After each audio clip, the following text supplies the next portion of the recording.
Suporta ang lahat sa kanya-kanyang kupunan. Basketball na muna tayo, iwasan na ang mga bisyo. Sports ang laging iisipin, sa droga ay huwag paalipin. Buong bansa'y magsama-sama. In 5, 4, 3, 2, 1, MPBL na! MPBL na! Yan ang liga ng bawat Pilipino, sa Luzon, sa Visayas, sa Mindanao. MPBL na! Yan ang liga ng bawat Pilipino, sa Luzon, sa Visayas, sa Mindanao.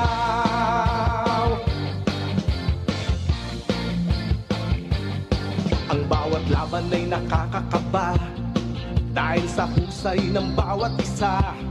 Sigawan ay yumayanig kapag nag-3 points na. Bawat bayay di patatalo, buong barangay ay suportado. Kahit ano ang mangyari, sama-sama tayo. Basketball na muna tayo, iwasan na ang mga bisyo. Sports ang laging iisipin, sa droga ay huwag paalipin. Buong bansa'y magsama-sama. In 5, 4, 3, 2, 1, MPBL na! MPBL na!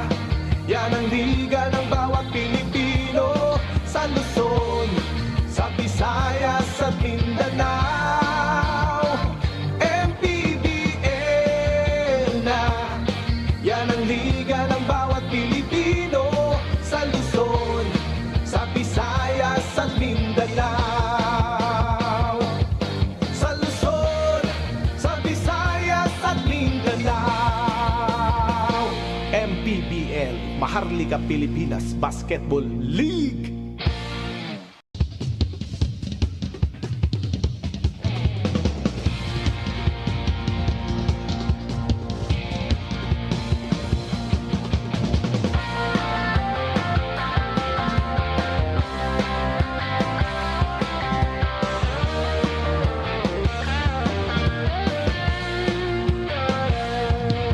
Bawat bayan ay sumasaya kapag may labay nagkakaisa. Luzon, Visayas,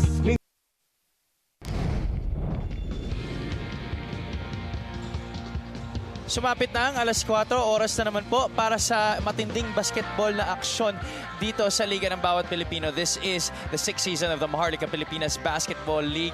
We are live from the Olivares College Gym in Parañaque, the home of your Patriots. Later on, they will be seeing action. Pero ngayon, para sa ating unang laro, we have J. Mark Malyari, who is now with the Sarangani Marlins. He had a very decent debut against Quezon in their last game. He will be joining forces with another former Binyan player in Marvin Hayes, who had an impressive debut para kay Coach John Calles with 15 points and 10 rebounds. They will be matching wits with RJ Delis, the ever so hard-working forward of the Bicolandia Oragons. They will be going up against each other in our first game. Later on at 6 o'clock p.m., it's the Imus Agimat facing the Zamboanga Master Sardines. And in our main game at 8 o'clock p.m., it's the Parañaque Patriots facing the Rizal Golden Coolers.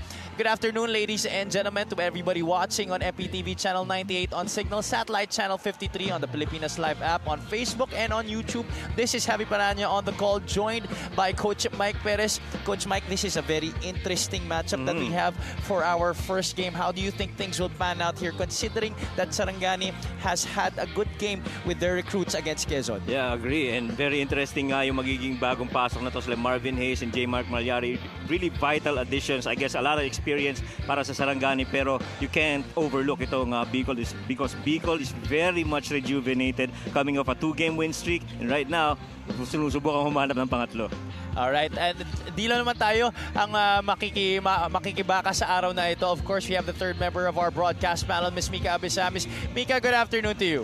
The Olivares College Gym is just about ready for 3 exciting ball games, and for this first game, although both teams are struggling in terms of their team standings, both teams also came here today with high spirits. Bicol won against Imus in a dogfight, while Sarangani lost to the Quezon powerhouse by only 4 points. Coach John Calios appreciates his new guys in the team, especially that Marvin Hayes is already implementing and imposing his leadership dito nga sa Marlins. Javi and Coach Mike. Thank you so much, Mika. We'll be hearing her reports later on as the games progress. Ngayon naman tingnan natin ang ating mga team standings, beginning with the Northern Division, where Pampanga continues to be on top, Coach, pero Nueva Ecija wala pang talo dito. Yeah, 12-game win streak pa rin itong Nueva Ecija. Actually, both 12, meron lang talong isang Pampanga, and results gonna see later on against Zamboanga, and very important they come back to the winning column after a 2-game losing streak. Of course, the big guns, Abra and Zamboanga, cost them that defeat. We're already about halfway through the season. Dito naman sa ating Southern Division, Coach, ang Sarangani at Bicolandia magkadikit sa ating standings dito sa South. Yeah, 4-game losing streak ang Sarangani, Bicol on a 2-game winning streak. So, one streak's gotta give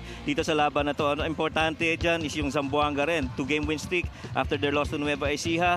And Parañaque later on their 2-game losing streak then against Nueva Ecija and Binyan. So, very interesting matches we're gonna see later on today in this game.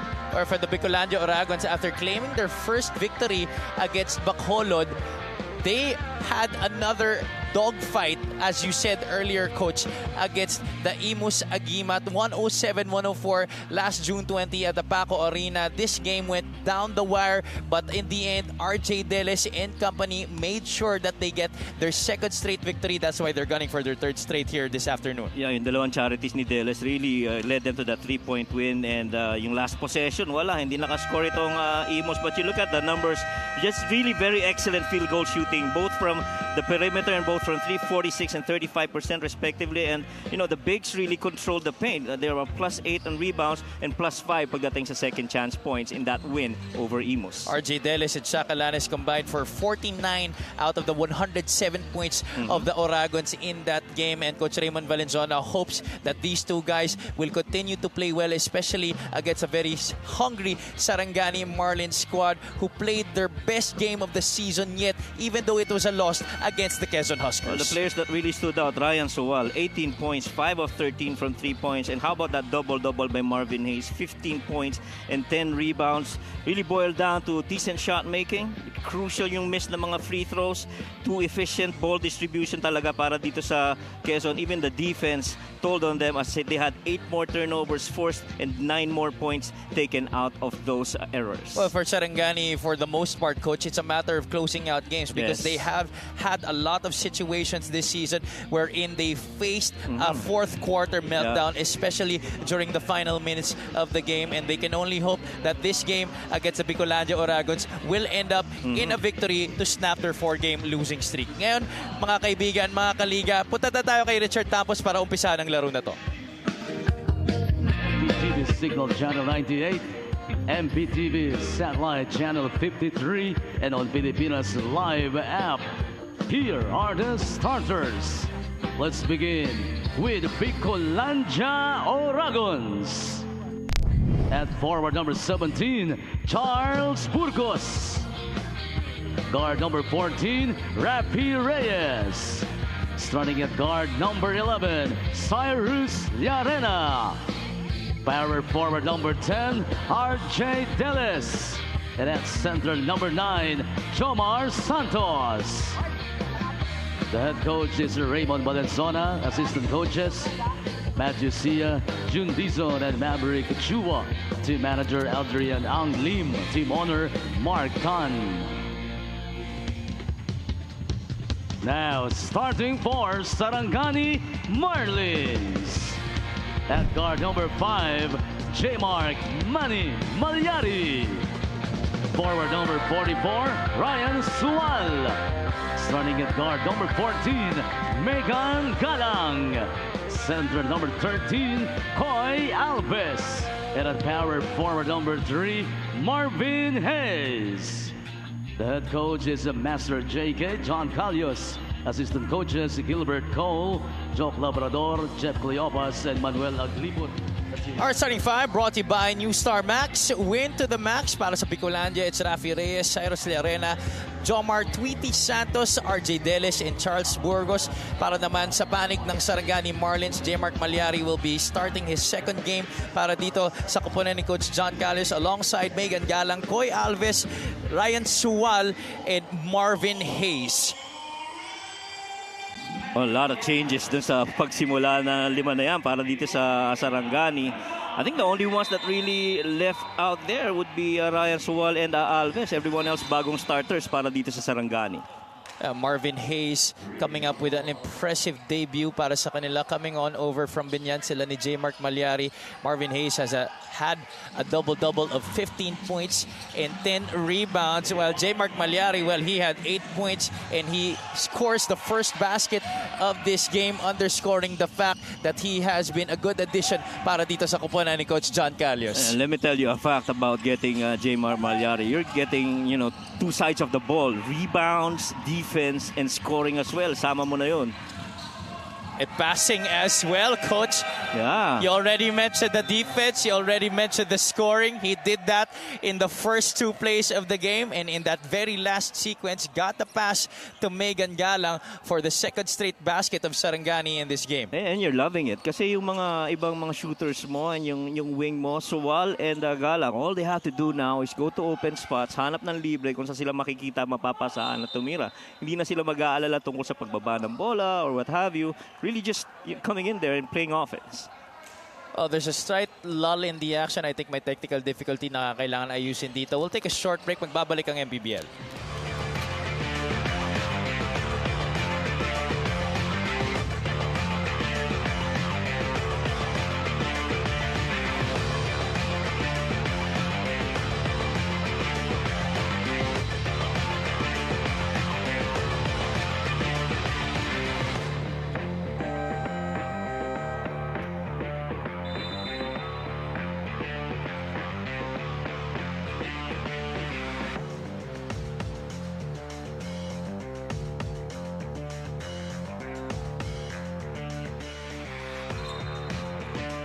Ryan Suwal and the Sarangani Marlins are off to a good start here against the Bicolandia Oragons.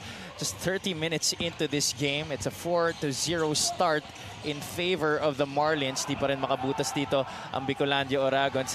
And Coach, to talk about again about J. Mark Malyari, I think he is the perfect fit to the kind of system that Coach John Callios wants to run para dito sa kanyang koponan as Megan Galang scores on another basket, back-to-back hits para sa kanya. Sobrang agree ako dyan. I mean, an experienced guard that can actually play defense and be a really good leader and provide a lot of toughness para dito sa Sarangani. Yan ang binibigay nito ni J. Mark Malyari. Huwag natin kalimutan, yan rin si Marvin Hayes can also do the same. So both these guys coming in, experience and toughness, check pareho yan para dito sa Sarangani. Took 3 tries but finally Bicolandia Oragons scoring their first basket right there on that last possession. 7-2. 5 ang kalamangan. Ryan Suwal, his first attempt from downtown. It's a little bit too strong. Santos with a rebound. Rafi Reyes looks ahead. He sees Cyrus Learena as a mismatch against Ryan Suwal, and then Marvin Hayes comes on over to help. Almost gives that ball away, but Charles Burgos is there. He hands it off to RJ Deles, who has been their main man in the past few games, especially with the absence of their top scorer this season in Marvin Lee. And here comes J. Mark Malyari again in the open floor. He says, let's pull back, let's send this one up. Nakita mo yung control no? I mean, you want to play quick but you don't want to rush it. Yan ang ginagawa ni J. Mark Malyari. Basa, meron bang read, open floor? Wala. Atake natin, set up natin yung offense natin. Hanap tayo ng mga shooters and mga post-up guys. Santos sets shot. That is nothing but bottom para kay Jomar Tweety Santos.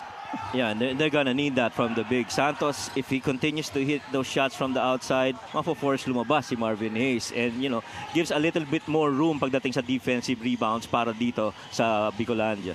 Malyari pops out of the pin down. Rafi Reyes is right there with him, trying to get the step. Malyari, that's a difficult shot, but he gets the bounce. J. Mark Malyari is off to a tremendous start in this game.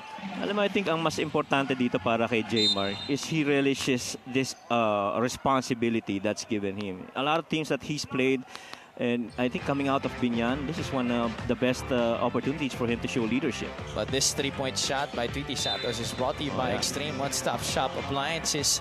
Former Caloocan Batangcan Kalu player, now trying to make waves for the Bicolandia Oragons.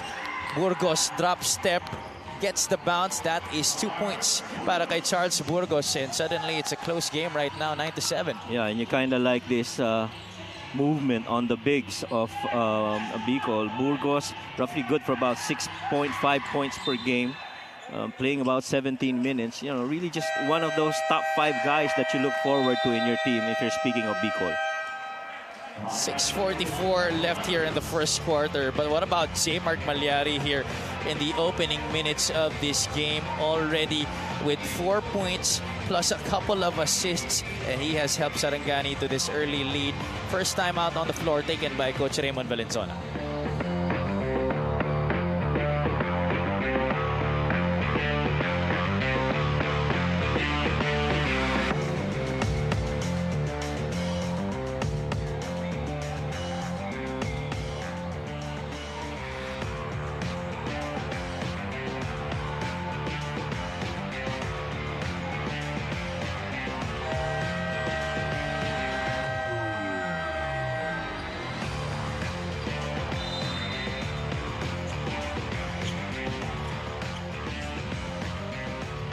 Charles Burgos and the Bicolandia Oragons down by 2 here, 9-7. It's still over 6 minutes to play in the first quarter. We are live from the Olivares College Gym in Parañaque City. This is Javi Palanya alongside Coach Mike Perez and Miss Mika Bisamis. Coach, here in the first quarter, one thing has stood out para sa parehong koponan. It's the word pace. Yes. And you know, guys really loving to push the pace. And I feel sa side ng Sarangani, again, it really goes back to J. Malyari being able to lead that charge. Samantalang dito naman sa Bicolandia, the bigs are also contributing on the rebounds and trying to push the pace the other way. RJ Deles hit a three-point shot earlier to give the Oragons the driver's seat, 10-9. And Cyrus Llarena extends that advantage. Now suddenly the Oragons are on a groove from downtown. That's already 3 3-point shots in the game para sa kanila. Yeah, Cyrus normally a 30% three-point shooter, and you know he's gonna continue to knock them from the outside if you give him that enough space, especially on that very short corner. Well, Bicol looking to pick up from where they left off in their last game, specifically from the outside where they shot 10 out of 28 from three-point country. Normally, not a very good three-point shooting team itong koponan ni Coach Raymond Valenzuela, but this seems to be their newfound weapon. That's right, and you know as the season goes, it really helps a lot to try and variate how your point attack would be, and you know introducing the trifecta would really help a lot. Spread that floor, create more gaps for guys to come in and drive. Ryan Sewal is at the line for 2 shots. He makes his first. Let's go to Mika Bisamis. Coach Raymond Valenzuela appreciated that game against Imos very much. Lumamang manang agimat, the Oragon stuck with the system, which for him has been key to their 2-game winning streak. The boys have finally absorbed the plays, the mindset that he has been trying to instill since the start of the season. Appreciates efforts and would like to see more from Cyrus Llanera, who will be of big help to RJ Deles, David Velves as well. Charles Burgos also showing good stuff with that winning basket against Imos. John Edsel Rojas showing what he can as a power forward. They lost Chris Javier though in that 5 position, so Jomar Santos and JR Nangsang need to step up. Have you, Coach Mike? Thank you so much, Mika. Well, Chris Javier will definitely be a big loss para sa kanila, especially with the experience, the amount of skill that he brings to the table at that position. But looks like right now, Coach, they're not really reeling from his absence just yet as we take a look at this fast break of the game brought to you by New Star Max. Win to the max. Lars Sunga nakakapasok pa lamang sa laro na to. One of the newest additions for the Sarangani Marlins, scoring his first basket of the game. Yeah, and I like that you guys pointed out the value of Chris Javier, because he's really one of those guys na tinitingnan nila pagdating sa rebounds. He's in the top 5, normally averaging about 4 rebounds and 3 of them really defensive. Plus, of course, yung experience nila. Meantime, Llarena continues with his excellent play right here. A 3 and now on a fast break. He's been a constant starter para kay Coach Raymond Valenzuela this season. But in their last game, Coach, against the Imos Agimat, only played over 4 minutes in that game and did not even score. But right now, he has scored a lot of points here in the first quarter para dito sa Oragons. Sabi nga nila, yung itong window na to where players can actually move around from team to team. Sabi nila, nagbe-benefit ang mga teams dito, but I beg to also say that it's also the players that benefit from this, because new environment, new opportunities, and new responsibilities, it's up for them to perform kung ano ibibigay sa kanilang responsibilidad. At Coach, karamihan sa mga players na nag-move sa mga bagong teams, it seems there's an added pep to their step. Correct. Point in case, J-Mark, the other guys as well, and really just coming to a new team and a new environment, wanting to prove something and change or improve from where the status quo was. I'm loving the back and forth action in this game. RJ Delis scoring in transition right there para sa Bicolandia, giving them back the lead 17-15 under 4 minutes to play here in the first quarter. Jomar Madayag acknowledges his mistake right there to Coach John Calios, who is very much frustrated with that shot that he took. And so Madayag right now, especially with J-Mar Malyari coming in, he's got to be able to prove himself. RJ Delis bodying up Marvin Hayes, former CSB Blazer, winning that matchup against the former JRU Heavy Bomber. Yeah. And RJ, he's really been the top guy pagdating dito sa Bicol. He's 11.6 points per game. He's actually third in terms of average, but the value that you get out of rebounds and blocks per game, really just something that you relish with RJ on your bench. Rafi Reyes scoring near the elbow right there.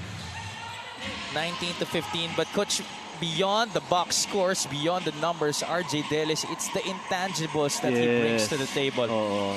Lars Sunga kissing it off the glass. Both teams are just raining it down from everywhere. They are clicking on all cylinders here.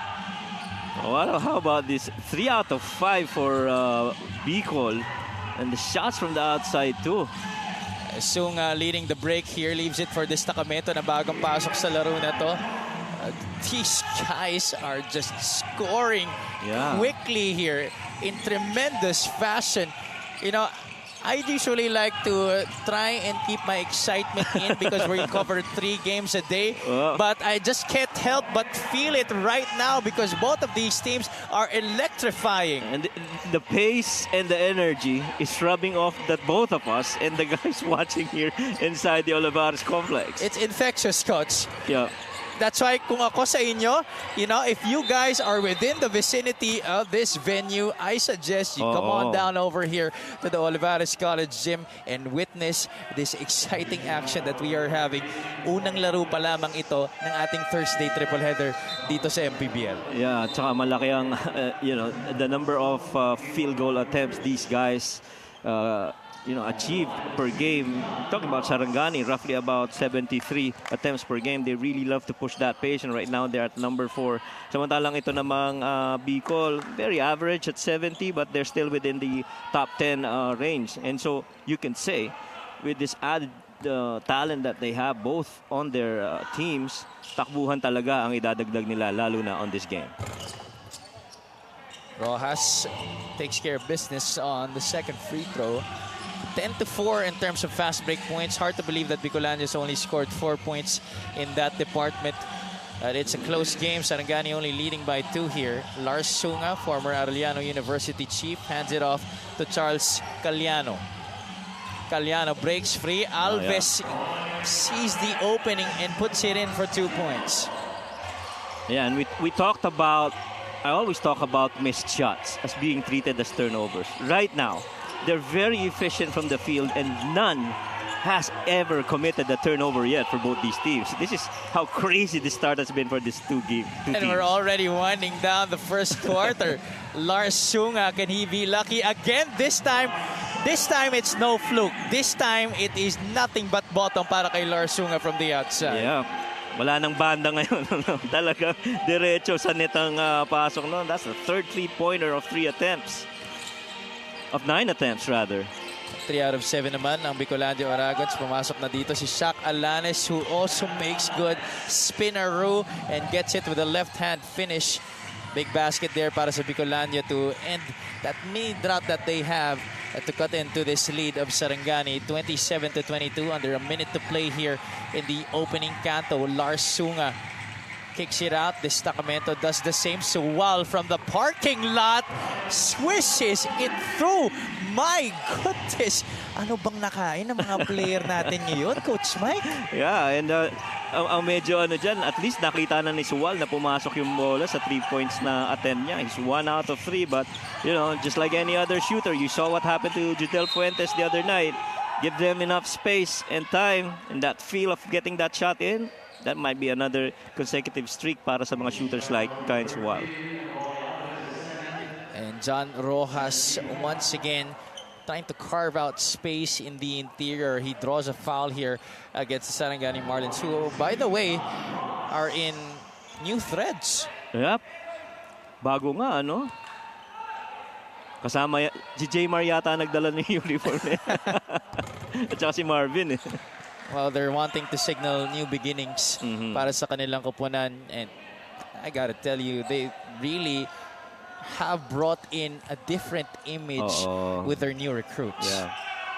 Iba yung binigay na personality para dito sa Sarangani. Shot clock is off here. Perhaps could be the last shot of the quarter here if the Marlins manage their time well. Caliano being defended by Justin Alfonso. Caliano kisses it off the glass, and the hot field goal shooting continues here. That's an inbound violation laban kay Alfonso. And that, my friends, is the very first turnover of the game. We were a second away from finishing this quarter with 0 turnovers. Yeah, clean quarter. Man. What a quarter this has been for these two teams. Koy Alves. Oh my goodness. My God. Wow. I am speechless. Well, these guys are very efficient here in the first quarter. Pag tinignan mo, 57%, 40% shooting for Sarangani and Bicol respectively. There is just a different mystique to the venue right now because both Bicolandia and Sarangani, more particularly Sarangani, they have been hitting all of their shots, even those which we thought would not have gone in. Yeah, and well defended, they still make it. Koy Alves beating the buzzer there. The score 34-23 right now. First quarter score is brought to you by GameX. GameX Sports, the official online basketball lending partner of the MPBL. Basta ending, GameX.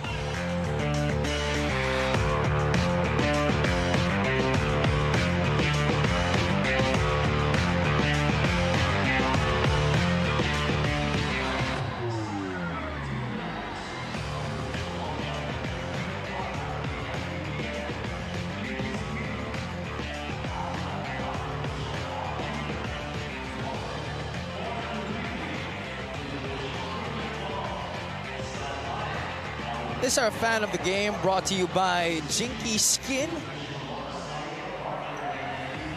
Thank you so much to everybody joining us here at the Olivares College Gym in Parañaque City. Kung gusto niyo ma-feature sa ating Jinky Skin fan of the game, troop on over here and join us here for our Thursday triple header. This is the Maharlika Pilipinas Basketball League, ang liga ng bawat Pilipino. Rafi Reyes and company. Bicolandia Oragons, they were off to a good start, but so were the Sarangani Marlins. At what point of that first quarter did Sarangani sort of pull the way, coach, and were able to establish this 11-point lead? Well, I think from the very start, you know, they really went to Jaymar Malyari and pushed that pace, and really very efficient sa kanilang mga execution. You know, habang tinitingnan ko yung box scores, lahat ng players at least 50% shooting yung tumira, and there were only 2 guys that were below 50. Ryan Suwal, who's 25%, 1 out of 4, and Marvin Hayes, who has not made a field goal yet. And so it really tells you the efficiency of this game is really just rubbing off to most of these players from the field. It's through the roof, Coach. We just saw the first quarter field goal story. 60% para sa Sarangani, 14 out of 23, while Bicol not bad at all at 9 out of 22. Right. But 34 points, Coach, in the first quarter. I think that's just too much if you're Coach Raymond Valenzuela, despite you scoring 23. Yeah, and I feel at the rate this game is going, we've only had one turnover, that unforced pa nga yung turnover na yun. Eventually, defense is gonna key the separation here. I mean, if you allow the other team to just keep on scoring this way, chances are didikit pa rin itong laban na to. So babalik ka sa depensa. The problem is Sarangani is also playing spectacular defense. That was almost the point-off turnover there. Good but fake. Sarangani just could not finish that pass play. Kent Lau missing from the outside. Rafi Reyes saves it to the wrong guy. Caliano forward to Anthony White, another new recruit for the Marlins. Kawamura was hacked right there by Charles Burgos, and he will troop to the line for 2 shots. Mabigat rin tong 4 na bigs na kasama ni Galliano. Kawamura, White, Hayes, Destacamento. I mean, guys that can actually run the floor up and down, play the entire length. Yuki Kawamura averaging 4.3 points per game this season.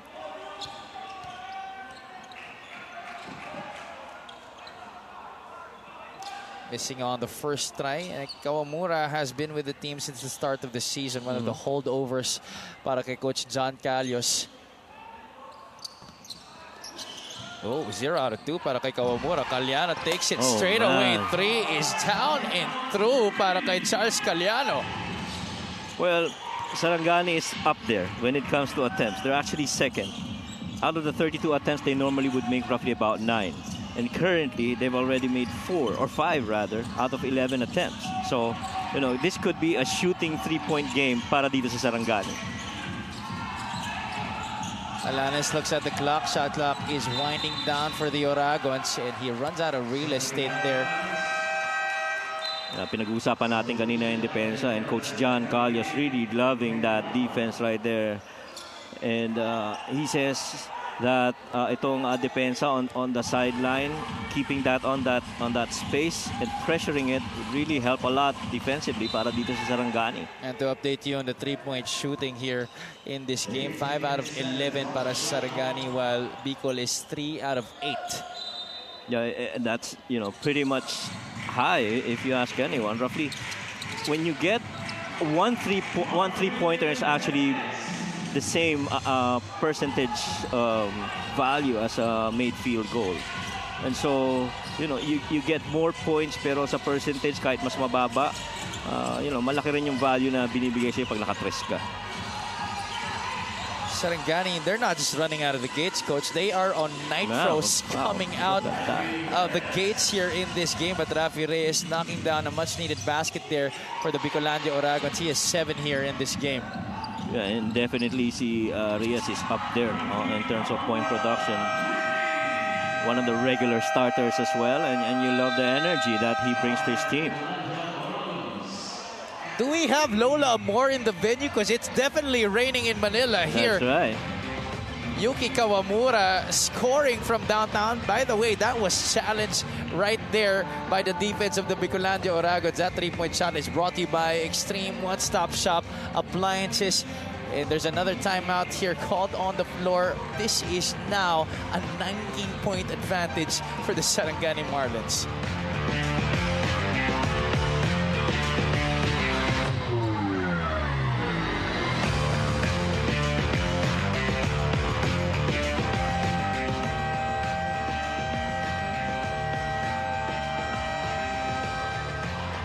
Marvin Hayes against Quezon Huskers, making his debut para sa Sarangani Marlins with a double-double of 15 points and 10 rebounds plus a couple of assists.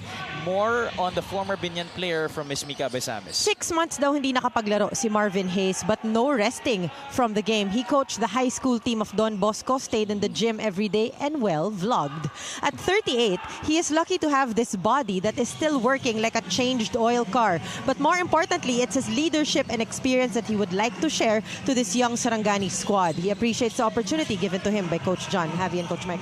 Thank you so much, Mika. Well, he really, certainly does not look like a 38-year-old. Oh yeah, definitely. At saka nakikita ko yung mga vlogs ni Marvin, ano, the way that he teaches those kids from Don Bosco. Really an experienced player that's sharing his love for these games for the young hoopers out there. Santos in a Oh, three-pointer earlier in the first quarter. man. And it continues to rain here inside the Olivares College gym. How about that three-point shooting though? 44-28. Almost 4 minutes gone by here in the second quarter. Kawamura missing badly. Destacamento passes up on the outside shot. Hayes to the corner. Kawamura, that's short. RJ Delis plucks it from the sky. A good ball movement. Hayes tried to get it inside. Paint touches, kicked it outside, but Kawamura really just couldn't knock down that three. Santos tried to force the issue there against Marvin Hayes, and it will stay with the Oragons with still 12 on their shot clock. You'd like to think that Santos putting the ball on the floor from the outside might be advantage to Marvin Hayes, but he's been having his stuff against Marvin, and he's scoring and making Marvin defend outside. And we are going to witness our first coach's challenge here this afternoon. The yellow light in front of Richard Tampos is now on, and Sarangani is the one that will utilize their challenge. That's Coach John Calios. We'll be taking a short break.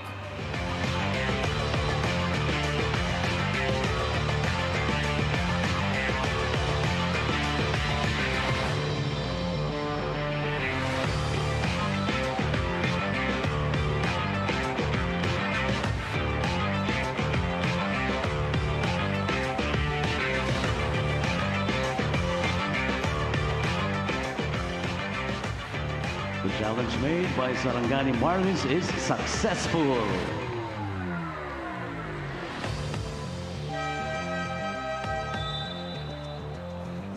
It's a successful challenge para kay Coach John Calios. It definitely was the last touch on Jomar Santos right there. Marvin Hayes was very adamant about challenging that last call, and good thing that Coach John Calios obliged.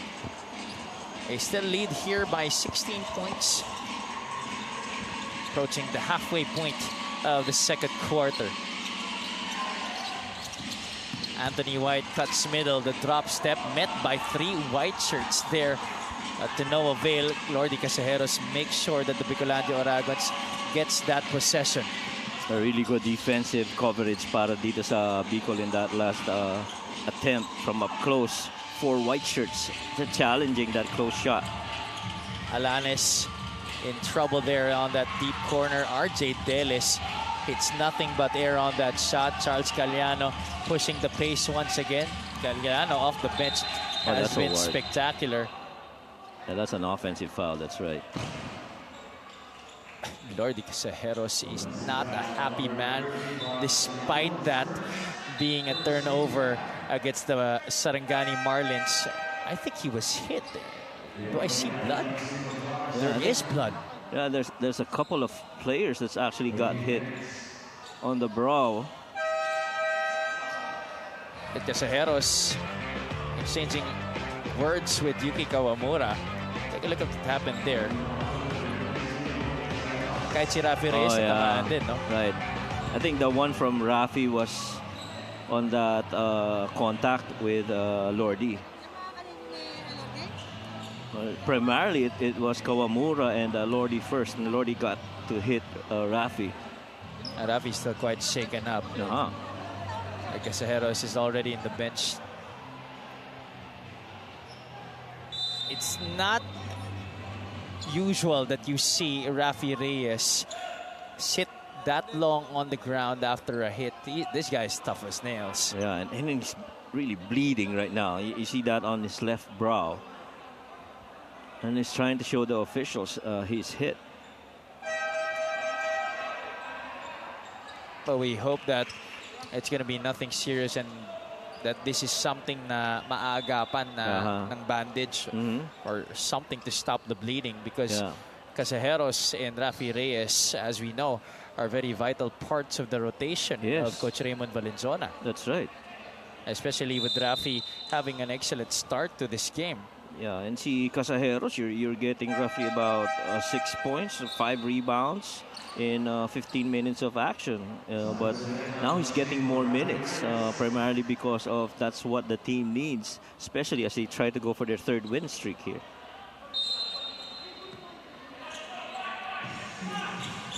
All right, so no calls were made. And we will continue on here with the Oragans trying to trim this gap. Sacalanes playing the point guard right now para sa Bicolandia Oragans, with the absence of Rafi Reyes, who is getting treated at the bench alongside Lordy Casajeros. That's also the big blow that Marvin Lee has left on this team. With his absence, they were left with another guard that could run the offense. That's si Marvin Lee ang leading scorer nila. I think it's 14 points per game, roughly, if I recall correctly. He is the leading scorer of Bicolandia. Yeah, he is. And so you lose a lot of point production with him. And so other guys got to step up. Malyari will take it from the outside, and he continues his tremendous start in this game. Passing the ball, shooting the rock, playing defense. He's doing it all para kay Coach John Calles in this game. And more importantly, he hasn't missed. He's 3 out of 3 from the field. And that's just how efficient Jaymar Malyari has been. RJ Deles kicks it out. Alanes makes the extra pass to Liarena. Wow. Malyari almost getting the steal there. Wow. I mean, just smarts defensively para dito kay Jaymar Malyari. He tried to pull back on that dribble. Si Liarena, binaligan siya ni Jaymar Malyari. Take a look at this. He sizes up the defense, pulls back. That was a few feet away from the three-point line and still able to drain it. Jaymar Malyari, aside from the scoring, he has been doing a lot of other things para sa Sarangani in this game. Wow, Coach, 7 out of 15 now from three-point country, the Marlins. Kumpiyansa eh. I mean, you get that much number of makes on those attempts, and you're shooting really well from there. Why not continue to hoist it out from there? Kawamura gets it to Destacamento. Has the height advantage over Alanes. He will not try to capitalize. Marvin Hayes takes one step too many there. That's a traveling violation against the former JRU heavy bomber. Medyo too much heft naman on the side of Santos. Really difficult for Marvin Hayes to even try to, create that separation kasi hindi nagbabudge si Santos, nandun pa rin. So good defensive stop there by Santos. 47-28, the Oragans have struggled here in the second quarter, save for Tweety Santos, who was able to knock down a three-pointer earlier. Difficult shot there by Cyrus Liarena. Malyari turns the ball over. Liarena has one man to beat. Liarena could not finish with the left. Anthony White gets it ahead. Kawamura out of control there. Yeah, they had numbers. Sayang yon for Sarangani. Alanes will set this one up. He directs traffic for the Bicolandia Oragans on display. Santos to Alanes. Di niya tinuloy yung cut niya. Marvin Hayes thought that it was a ward-off. Unfortunately for him, it's going to be the defensive foul laban sa kanya. Saka magpuwersa ka talagang lumabas at dumipensa, i-challenge yung tira. I mean, you're talking about Shaq Alanes. 3 points, he's good. Perimeter is pretty much solid as well. And so you gotta put a hand up. Unfortunately, tumama dun sa katawan ni Shaq, and Marvin got called for that foul. What's been the difference here, Coach, in this performance by Bicolandia compared to the one that they had against the Imus Agimat? They were cruising in that game offensively. But right now here in the second quarter, they seem to have gotten into a roadblock. Yeah, well, not so much of what they're not doing. It's really more of what Sarangani is doing. I mean, they've just been efficient at finding open guys and trying to attack open spots on the floor. The shooters have been really good. Pag-usapan nga natin, 46%, 7 out of 15 from 3. Napakataas niyan, malalo na kung kumpiyansa pa at napakababa ng turnovers nila in this game. And so, you see that value of taking care of the ball and being efficient offensively. J. Mark Malyari will be taking 2 shots here. Punta muna tayo kay Mika Besamis to get an update on Lordy Casajeros and Rafi Reyes. Rafi Reyes is inside the dugout now. Medyo bumukol daw yung nangyari sa kanya kanina, so they have to check kung paano bababa itong bukol na to. Para naman dito kay Casajeros, it's still bleeding. Pero sabi niya dun sa mga kasama niya, pakitahin nyo na agad, dali, para makabalik na ako. Javi and Coach Mike. That's just really the kind of intense player that Lordy Casajeros is. Pero nakita natin dun sa replay kanina, Coach, sila pala na yung nagbanggaan. Oh, sila nagbanggaan. And so initially it was Kawamura on Lordy, and Lordy got into contact with Rafi. Mandirigma talaga tong si Casajeros. Grabe. He is a warrior through and through. Of course, formerly played for UE in the UAAP. Cyrus Llarena scores inside there para sa Bicolandia, 48-31. Last 2 minutes of the first half. Marvin Hayes looks for Suwal. Llarena is on him. Step back, 3-pointer on the way. Bullseye para kay Ryan Suwal. None of us are even surprised that shot went in. I mean, Ryan, after all, is one of their top 3-point makers para dito sa Sarangani. He now has 8 in this game, having shared scoring honors with J. Mark Malyari. RJ Deles, that's a tough look. Oh, yeah. Even for him. But look at Llarena battling it out for that possession. Unfortunately, it's going to be Sarangani basketball. Well, technically, that would have been an easy fadeaway for RJ Deles. After all, that's his shot. Kaya lang, with Marvin Hayes defending against you and, you know, hindi mo nauusog, you're not creating that needed separation. Try to go deeper. Pero hindi gumagalaw yung depensa. Kaya medyo na-challenge yung pagkaka-rise and lift niya doon sa tira na yun. Malyari gets it down to Koy Alves. Being pressured hard there by RJ Deles. Alves fall away jumper a la Dirk Nowitzki. That's good para kay Koy Alves. And Koy right now is playing really good basketball. He's 4 out of 4 from the field. He's got 8 points so far. Picking his spots and understanding when his shots will be available for him.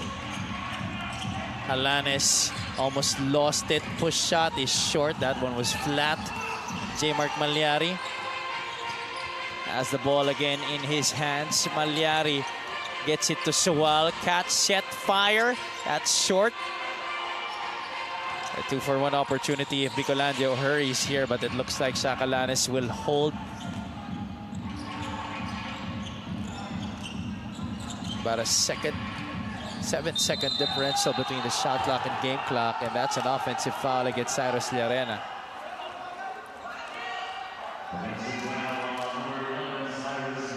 Well, except for that situation, Cyrus has been really playing well for Bicol. And so, kalimutan mo na yung nangyari yan. Just move na tayo sa next play. The problem is they're down by 22 here, Coach. Yeah. 17.3 seconds remaining here in the first half. Coach John Callis will try to map out possibly the last play of this quarter para sa Sarangani.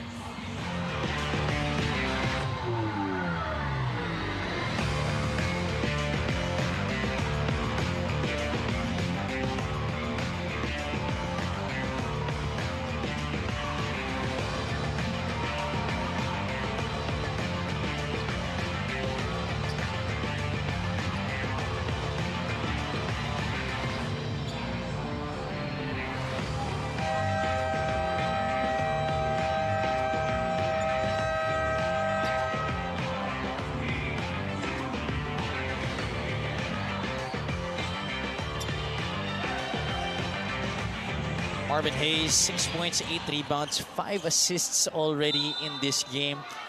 One of the big factors why Sarangani is up by this huge of a margin at this point of the game. And they have a chance to write the final sentence of this second chapter. Over-under play here. Malyari still has the basketball. Suwal was asking for it, but Malyari takes it for himself and makes it Another big play by J. Mark Malyari. What a way to close out the quarter para sa kanya. Ano pa masasabi natin kay Jaymar? Nag-set up ng offense, last shot of the quarter, everybody went to their spots, everything's covered. He understands, ako na to. And he makes those shots. Lars Sunga, J. Mark Malyari, Marvin Hayes, 3 new recruits of the Sarangani Marlins combining for 24 points here in the first half. J. Mark Malyari, coach, he started this game with a basket and he ends the first half with a basket for himself, also beating the first half buzzer, and they are up big time here, 55-31. This halftime score brought to you by GameX. GameX Sports, the official online basketball ending partner of the MPBL. Basta ending, GameX.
Back at the Olivares College Gym for your Maharlika Pilipinas Basketball League. My name is Mika Abesamis, and right now I am joined by a very special guest, Sir Aldrin Anglim, the team manager of the Bicol Aragots. Magandang hapon, sir. It's been good things, no? The past 2 days, the past 2 games, ang ganda ng mga pinapakita, which is why I think talagang pinaghandaan kayo ng Sarangani para sa larong ito. What do you want to see in the second half? Siguro nawala yung defense na meron kami the last 2 games where we won back-to-back. That's probably one thing you will see second half, what we will improve on. Nandun naman yung offense, you can see nakakasabay na mga. It's just that the defense, yun lang talaga, may lapses here and there, pero we'll probably adjust in the second half.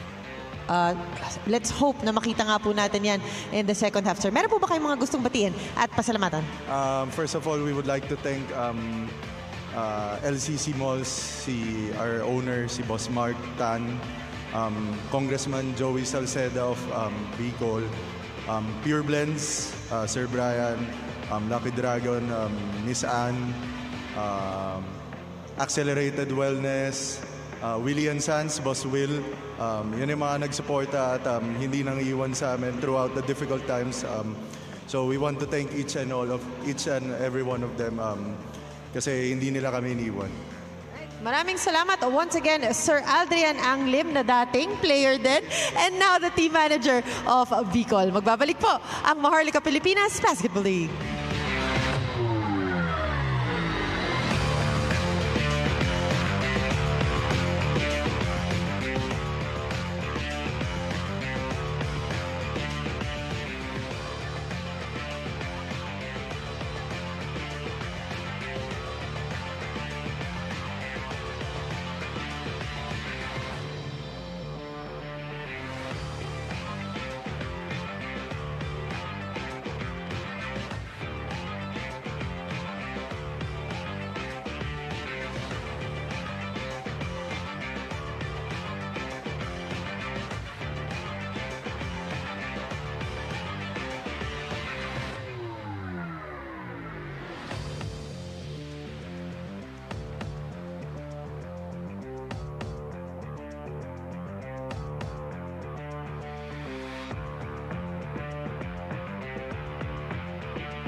Halftime now between the Sarangani Marlins and the Bicolandia Oragons, where the Marlins, who are hungry for a victory after going on a 4-game losing streak, are up by a big margin, 55-31 right now against the Bicolandia Oragons.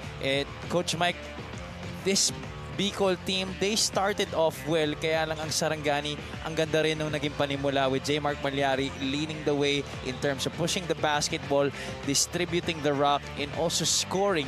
And that also doesn't hide the fact that the other guys have been shooting well as well from the outside. Ryan Suwal, Coy Alves, Charles Caliano, Marvin Hayes, everybody else contributing for the Marlins. Yeah, first quarter medyo dikit pa yung percentage niyan pero pagdating ng second quarter medyo nagkaroon na doon ng separation both on the perimeter and the three, and you see that +4 makes para dito sa Sarangani for that 47% field goal shooting. That's already a +12 point output. Samantalang yung forced turnovers nila 1 versus 9 in terms of points that they took out of it, really important. And I guess the bench points really told a lot. And 18 points from the bench para dito sa Sarangani and only 5 that off for Bicol. Cyrus Lerena is leading the way para sa Bicol with 7. Jomar Santos with 2 3-pointers. He has 6 points. Sa kabila naman, J. Mark Malyari leading the balanced scoring of the Sarangani Marlins. He's the only guy in double figures with 10. But Sunga, Suwal, and Alves each have 8 points to show for para sa kupunan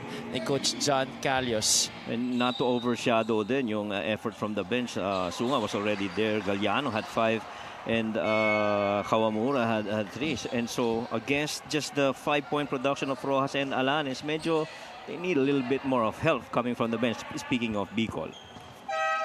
There you go, Shaq Alanes at 24 points in their last victory. That was their second straight one after picking up their first victory of the season against Bacolod.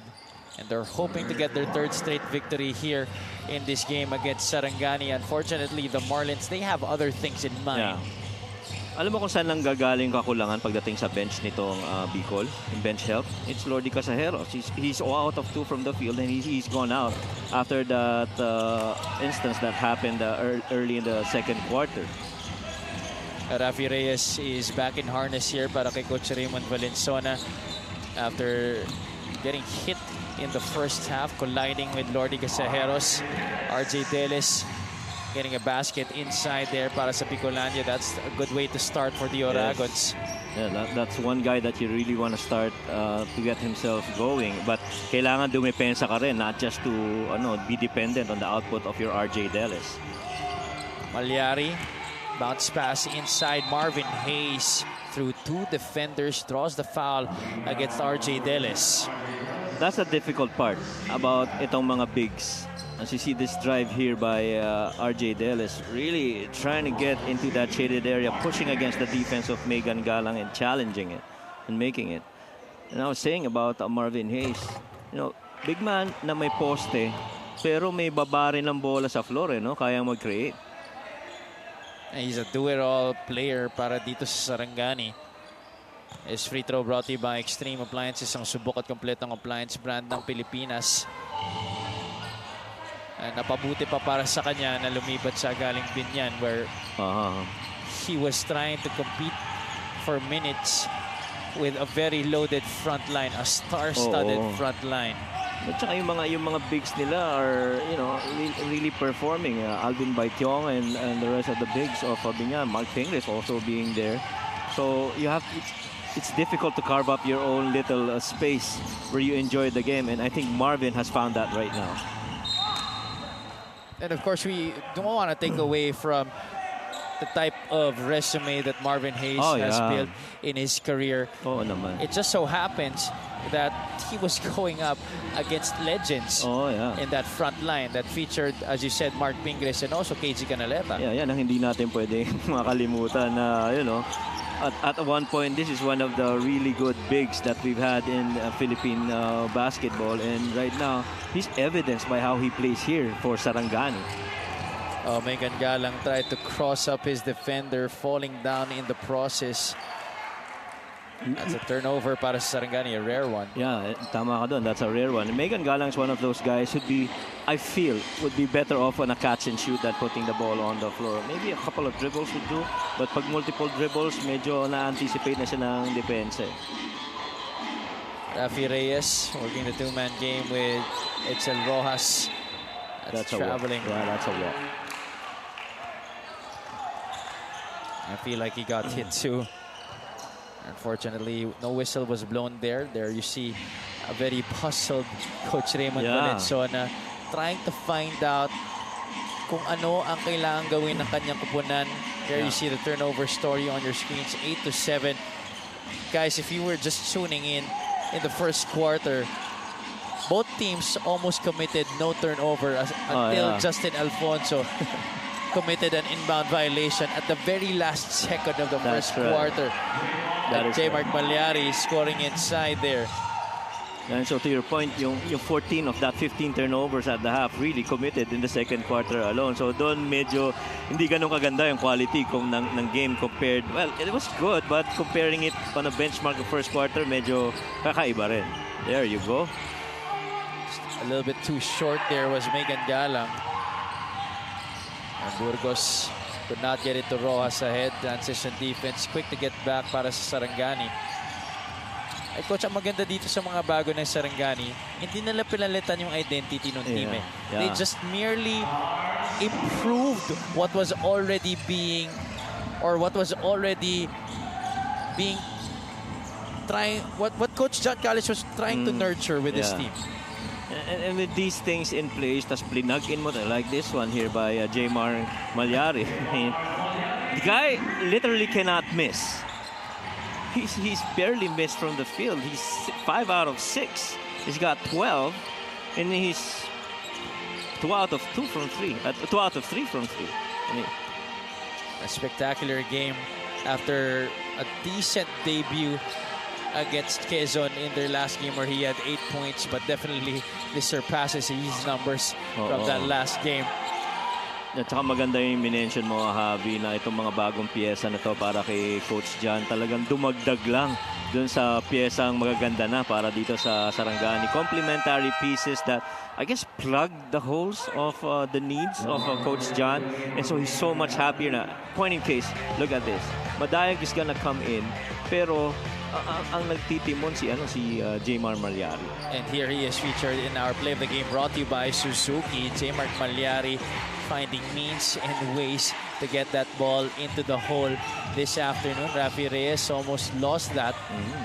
I think complementary is definitely the right term for that, Coach. Because Coach John, he definitely wants to play fast. He wants to play quick. He wants to shoot a lot of outside shots. And these guys, apart from having those skill sets that are complementary to what he wants or compatible to what he wants, they bring the experience as well. Correct. Because Sarangani, for the most part of this season, were comprised of young talents. And most guys, actually, SGL players pa nga eh. That's right. And, kadalasan, itong si Madayag ang nagiging point guard nila. And much as you love the pace of Madayag, still, you're earning a lot of composure and control when you plug in J. Mark Malyari in there. Jomar Madayag has been sensational. He has been a revelation for Sarangani this season. But he is a rookie. Yeah. That is the fact of the matter. That's right. And even Villarente at some point was also one of those guys that they looked up to. But iba rin talaga ang bit-bit nito sila J-Mar and Marvin Hayes when they came in. Sual gets it inside. Alves, easy 2 points right there. And the Marlins, they continue to cruise. This is now a 29-point advantage, Coach Mike. Yeah, 15 points, 15 assists altogether. A total of 13 points of turnovers para dito sa Sarangani. 64-35, under 5 minutes to play dito sa ating third quarter.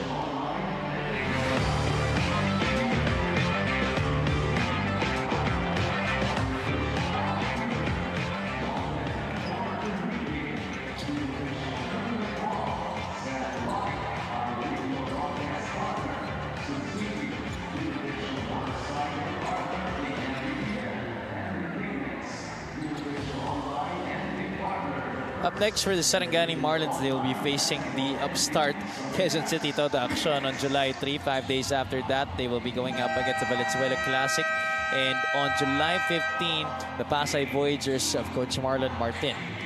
Yeah, and on the schedule, they still have Iloilo and Rizal already scheduled as their next games after that.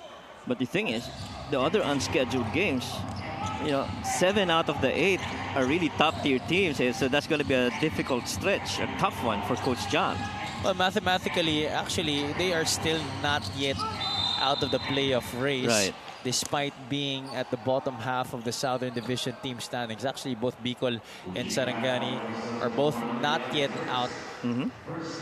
But, of course, at this point, especially with the teams getting better and better, finding the players to plug in the holes that they had at the start of the season. Right. You, as a squad, both Bicol and Sarangani, to be specific here for this game, you guys want to get as much wins as you can to be able to give yourselves at least a chance of making the top 8 still. Yes, lalo na dun sa crucial stretch ng final 8-9 games of the season. That word of winning as many as you can is going to be used a lot. And so don't wait for that moment anymore. You still got 14 more games to play, and use that as a takeoff point to where you'd end up later in the season. Rojas had that ball tapped from behind. That's a foul there against Lars Sunga, who had a very quick 8 points in the first half. You could tell that Coach John Callius, he's lasered in for this game. Yeah. Despite the huge advantage, he's not happy when his team makes a mistake. Yeah. And rightfully so. Because alam niya na, guys, hindi ito yung madaling laro. No game is going to be easy. So you just look at what we can execute and let the results speak for what we've done. So it doesn't matter if you're playing number 1 or number 14 team. You just got to play to your character as a team.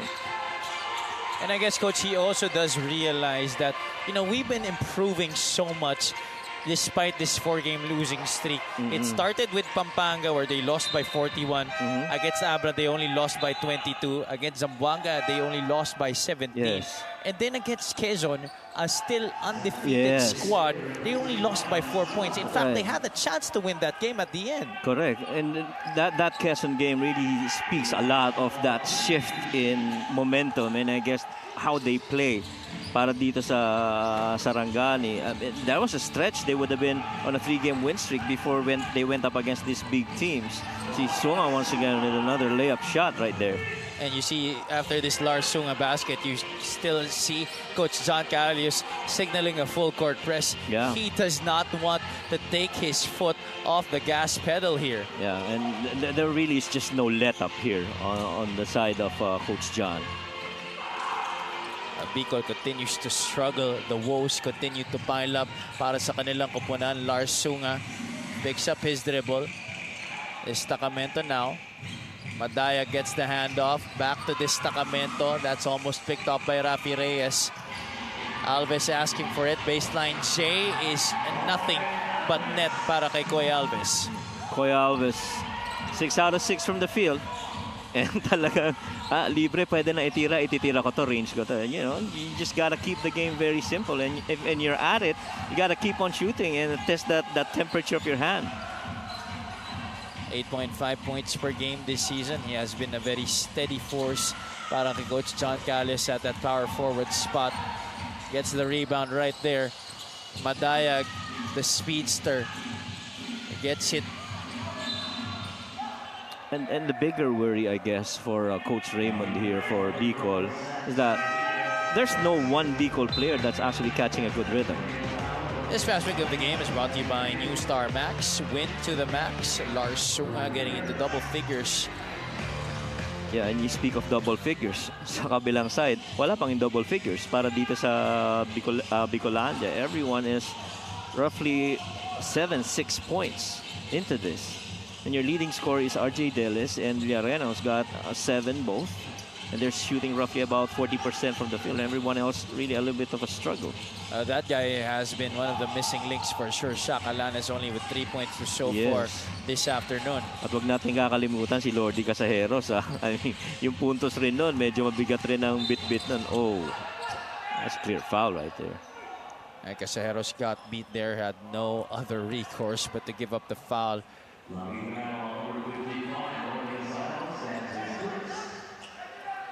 And you understand the frustration of Casajeros, because in his 15 minutes of action, normally he'd get about 6 points. Right now, he hasn't gotten any. And last game, he was 3 assists away from a triple-double. So, you know, you want to follow up that game with a really big one. But so far, no rhythm right here. And Jomar Madayag scoring right there para sa Sarangani, joining in on the party.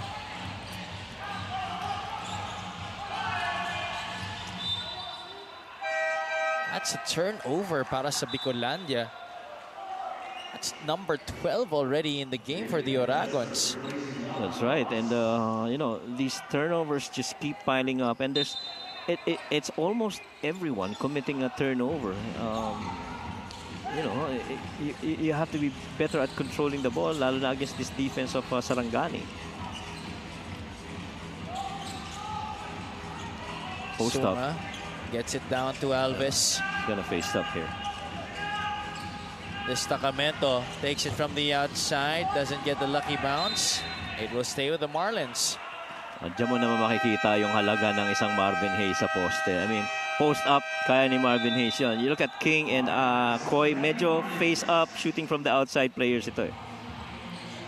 70-35. Sarangani has doubled the score of the Oragons in this game. Magbabalik kami.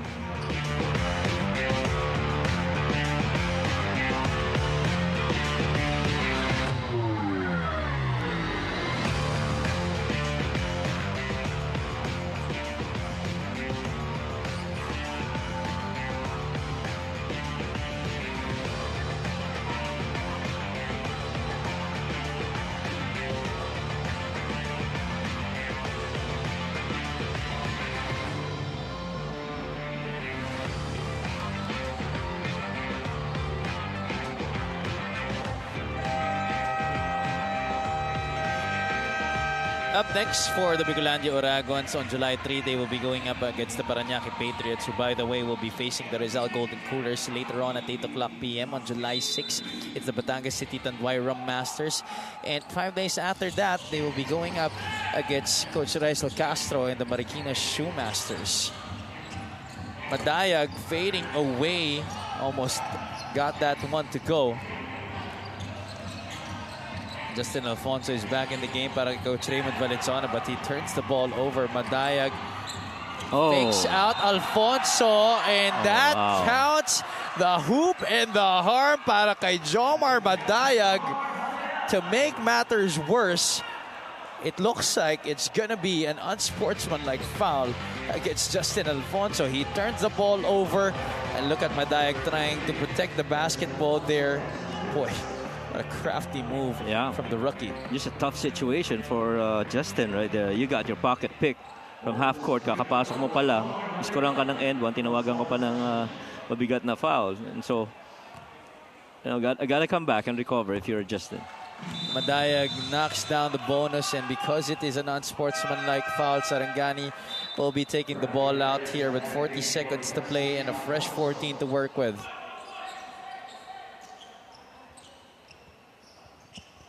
(73-35). It has become a demolition job here in the second half para dito sa Sarangani Marlins. Just when you thought that it was going to be a close game in the first 2 quarters, oh boy, what a job done here. A marvelous one by Sarangani. Of course, we still have a full quarter to play after this. Yeah. And if a miracle does happen here for the Oragons, then well and good. But they have to start making waves right here, right now. And some things are... Frustration's gonna set in because you only have 8 points in the second quarter. Now you only have 4 points here in the third, and so you know you gotta come up with something here. And no one guy in Bicol actually starting a good rhythm outside of Deles early in this game. Oh, they gotta score here, or else they're gonna equal one of the lowest scoring outputs in a quarter by any team here in the league. Nang Sang misses. He gets blocked by Destacamento. He goes up without the basketball, but there was a swipe down low. It's going to be a foul against Anthony White. And apart from all the new recruits, coach of Sarangani, it's really been Anthony White who has not yet made an impact. But judging by the way that he conducts himself on the floor, you could tell that he could be an impactful player down the road para kay Coach John Carlos. Yeah, and some players really mabilis na pick up yung schemes ng bagong teams na pinupuntahan nila. And you have to understand that White who has gotta, slowly ease into the situation. Jer Nang Sang at least scores there on that free throw para sa Bicolandia. And White was out there right in the corner. He was actually waiting for that shot, thinking that Madayag was going to kick it to him. 0.5 seconds to go. Oh my goodness! Isn't that poetic, Javi? Just when we were talking about him, we were saying that it's going to take some time for him to adjust, maybe understand what Sarangani wants to do. But look at that. Great read. Yeah. By Anthony White, seeing the seam in the defense, getting the basket, and scoring. That basket will definitely count para kay Anthony White. 2 on the ball, you let him go in. Ganda rin ng find ni Madayag ngayon. What a way to get your first basket of the game here and make this a 75-37 ball game. J. Mark Malyari has been stunning, incredible. You could already run out of adjectives to describe his play today. It might not really be eye-popping numbers to you, but for J. Mark Malyari, that really is the case. Yeah, napakaganda na binigay niya dito. A lot of momentum, and that's really going well for the Sarangani team. It's the energy, it's the effort, and everything else para kay J. Mark Malyari that has helped Sarangani to the 75-37 advantage at the end of the third quarter. This score is brought to you by GameX. GameX Sports, the official online basketball lending partner of the MPBL. Basta ending, GameX.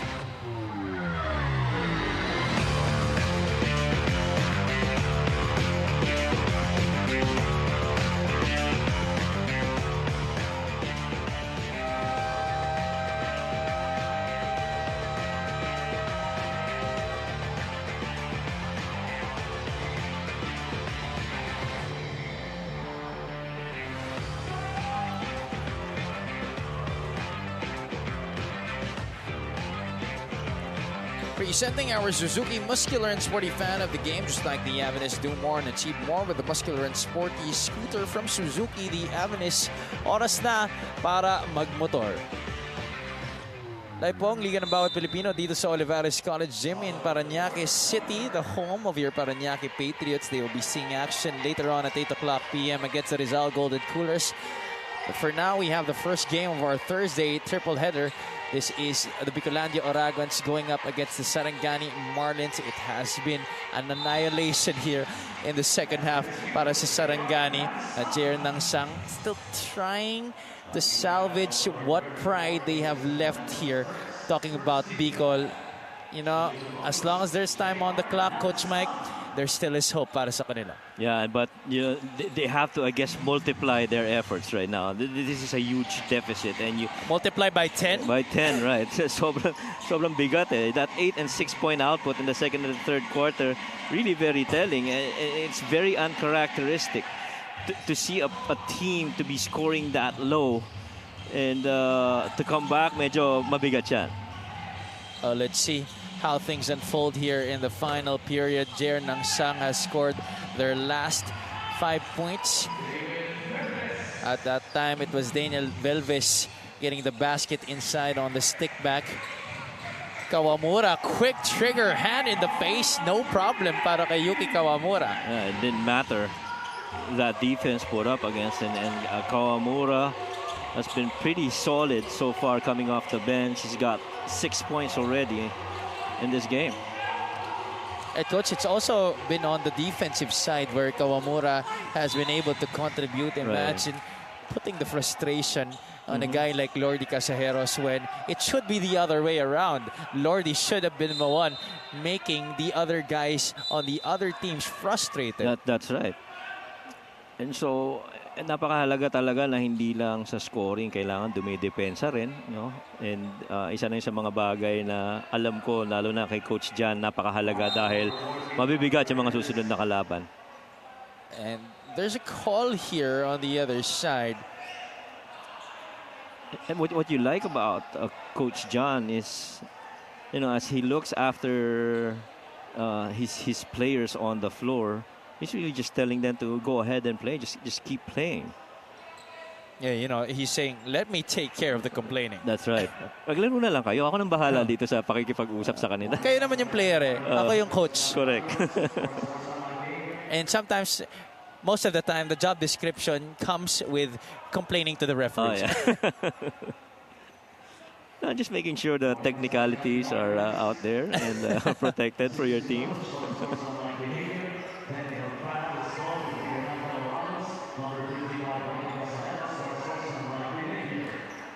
All right, so after that foul call, I believe the call was on Rafi Reyes, right? Yeah. That's why King Destacamento will be taking 2 free throws here. There was a technical foul called each on Lordy Casejeros and to Coach John Calios. Yeah. This free throw is brought to you by Extreme Appliances, ang subok at kompletong appliance brand ng Pilipinas. Kaya lang di na kompleto ni King Destacamento ang kanyang free throw that time, but he will still be taking 2 more free throws here. At second one is good. At itong si King Destacamento at one point went on a triple-double game. He's one of the top 5 scorers, rebounders, even blocks per game. Gets you roughly about almost 2 blocks per game. I'm sorry, my mistake, Coach Mike. I have to correct myself. Coach John Calios, I think, was only assessed the warning. It was Lordy Casejeros who was given the technical. That's why Destacamento got the extra free throw as Kawamura gets a turnover converted into a basket. Sarangani continues to pound the opposition here. Lars Sunga again in transition. This is now a 42-point lead. Sarangani has doubled the output of the Oragons here. Well, the biggest loss of Bicol was 41 against San Juan. The second one being Pampanga with 35. And you know, at the rate they're going.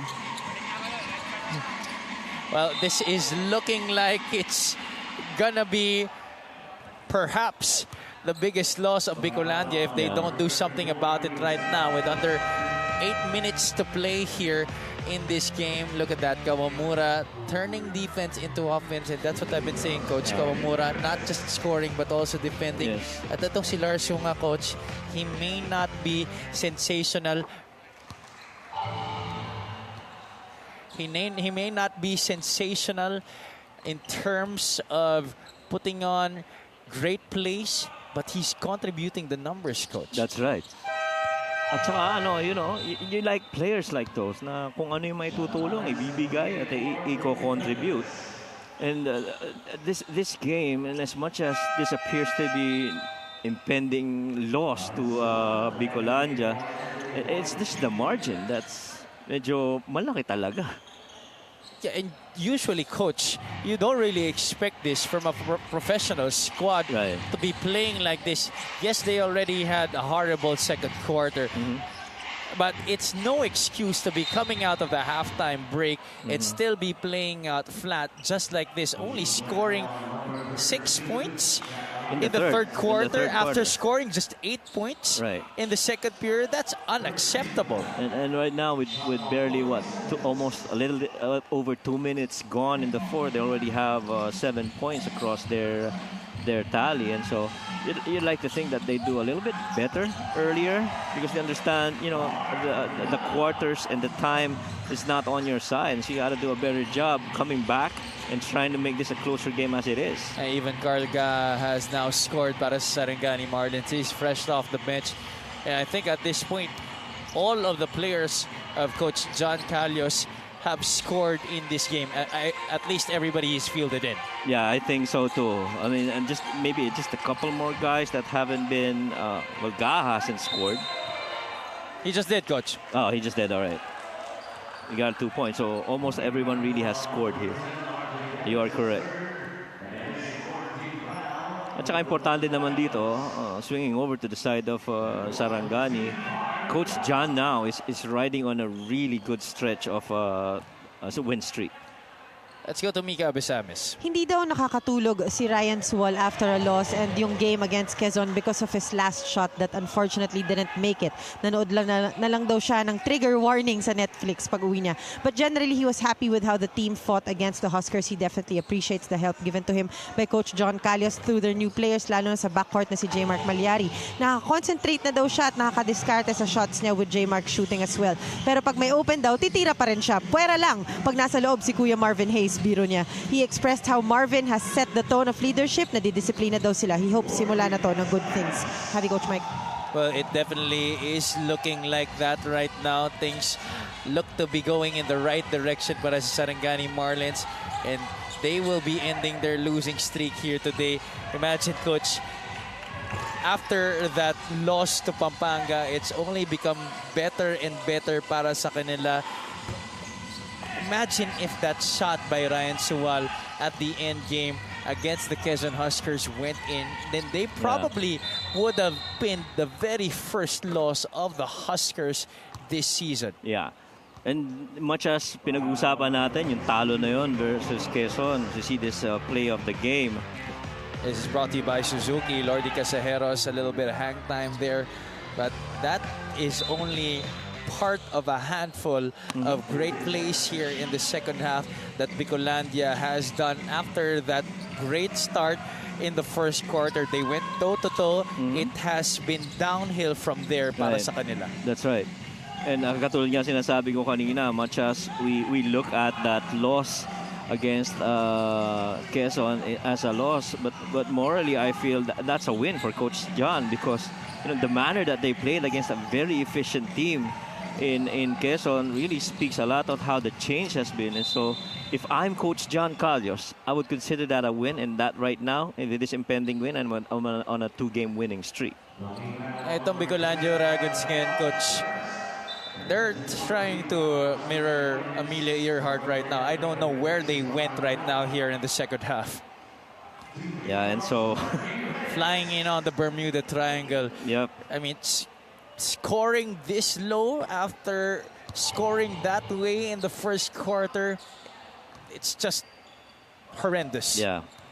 And there are some things that you kind of understand, but this one's difficult to, you've come off a very emotional win against Imos. You've got two guys actually in a double-double, 5 guys in double digits in the last game, and right now just parang everybody shooting blanks.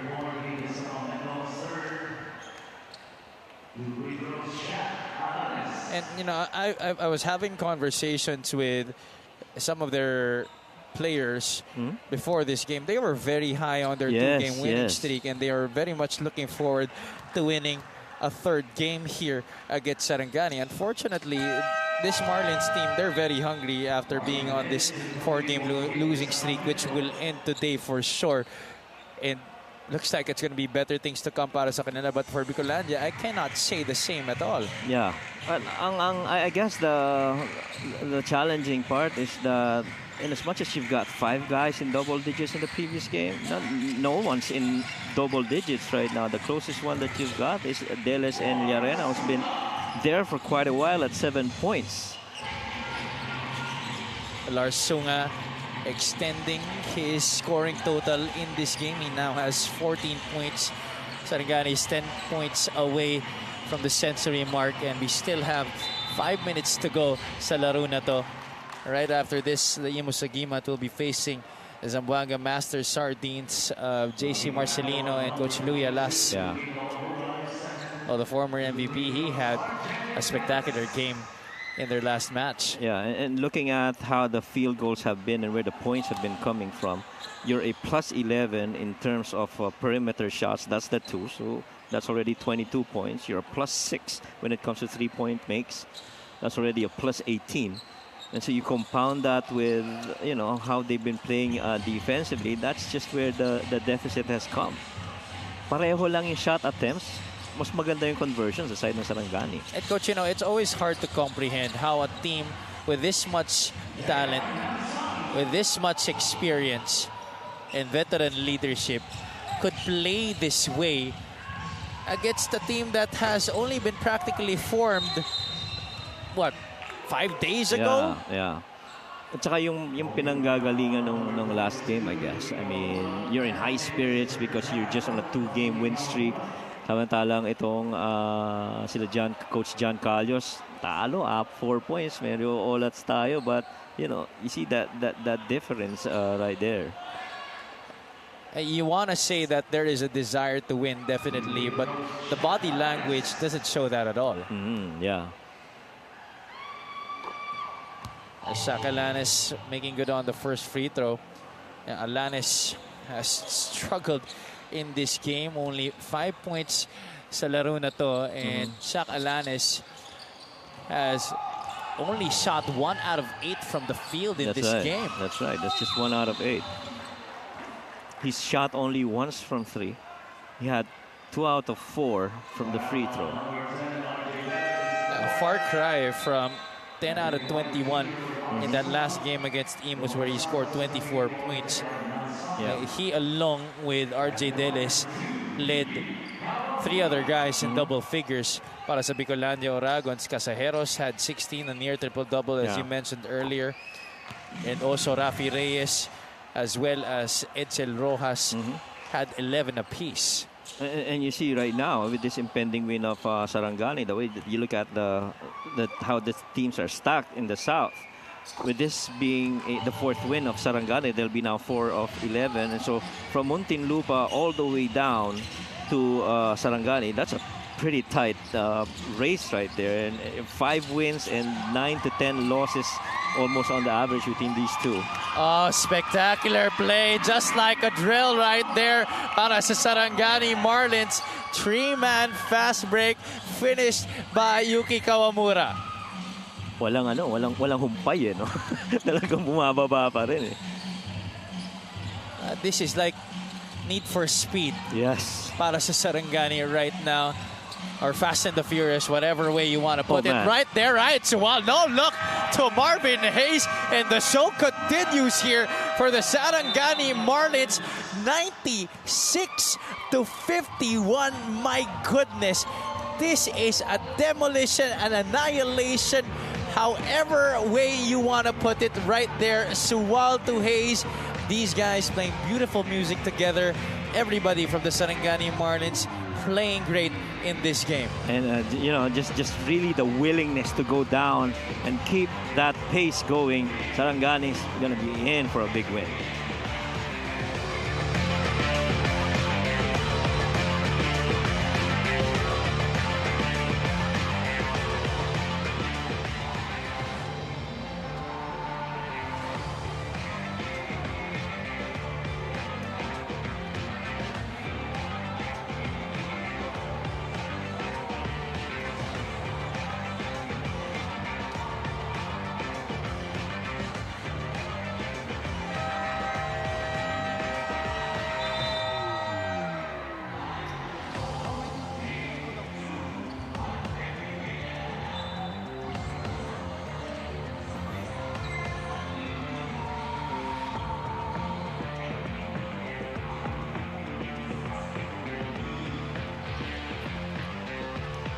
Tingnan natin ang ating fan of the game, brought to you by Chinky Skin.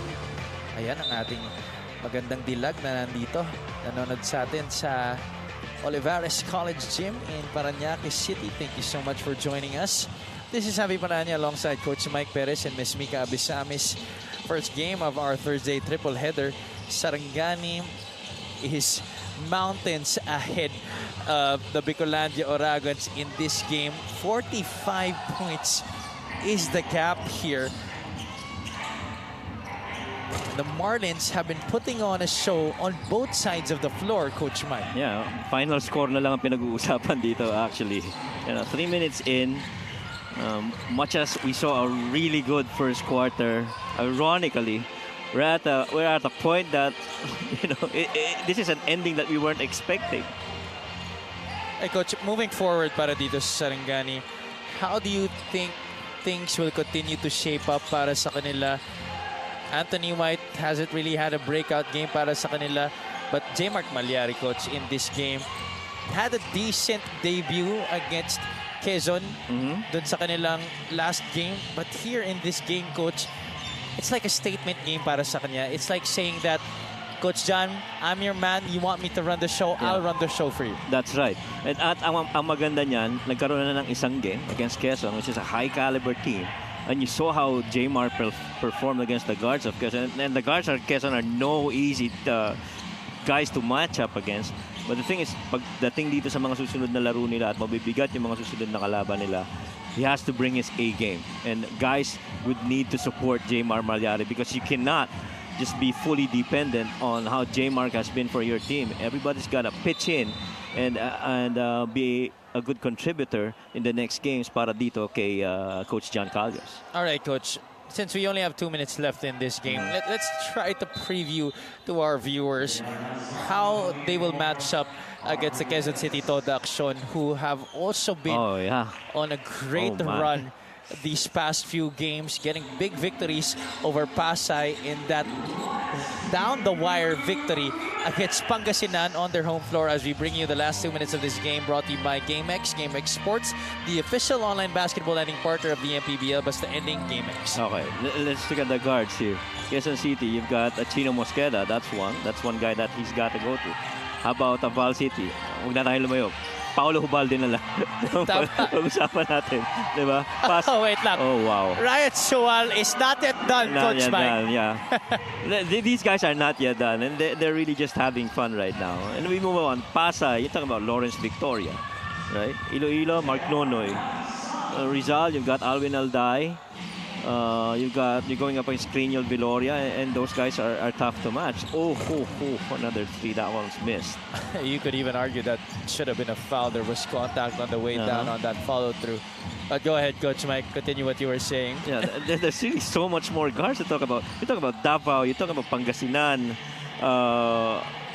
South Cotabato, Caloocan, Batangas, Nueva Ecija, Binyan, and these are powerhouse teams that you're gonna be going up against. And so yung pick-up of Marvin Hayes and J. Mark Malyari and White included, these guys are gonna be very important pieces on this crucial run on their last 14 remaining games.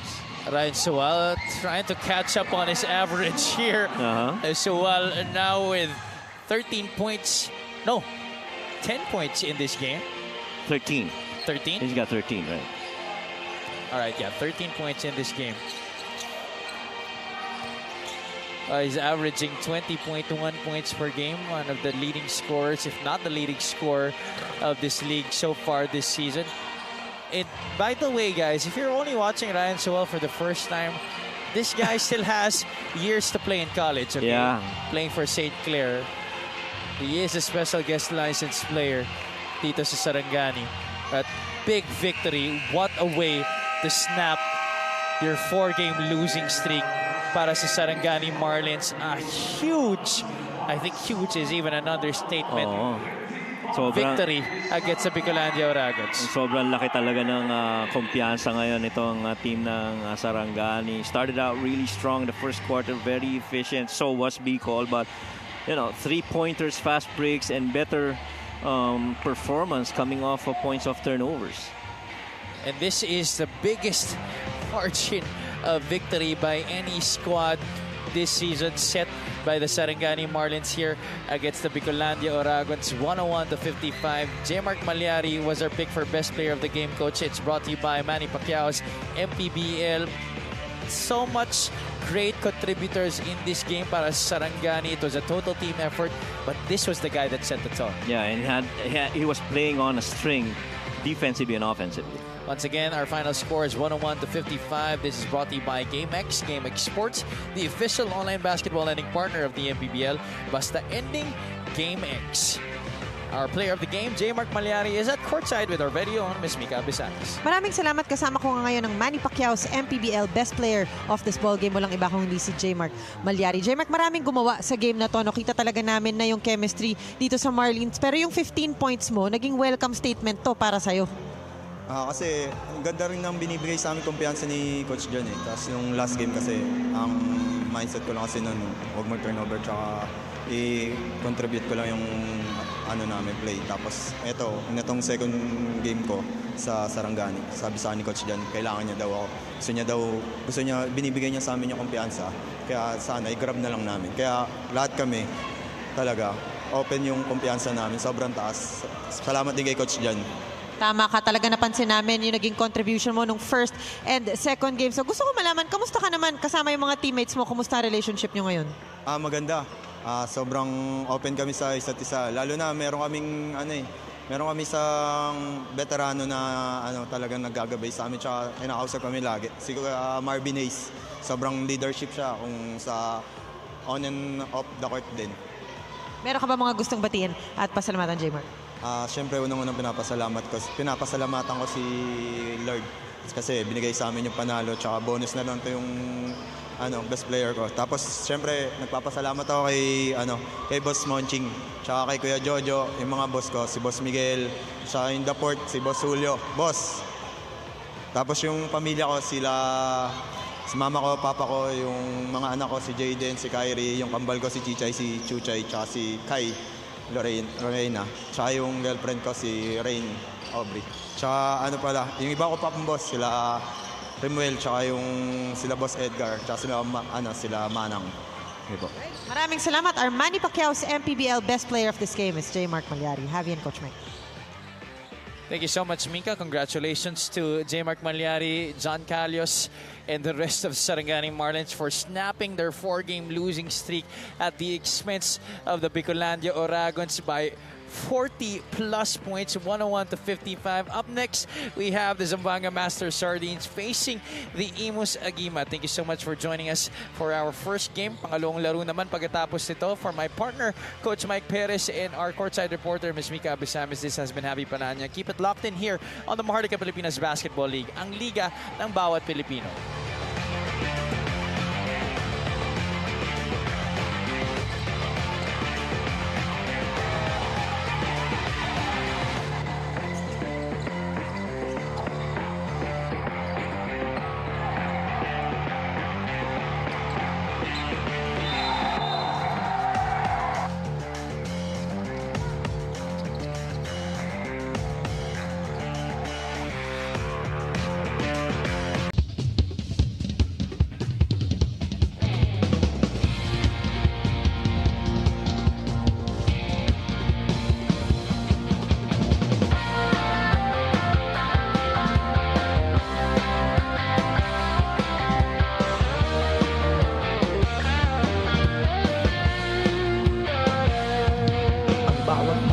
Sumasaya kapag may labay nagkakaisa.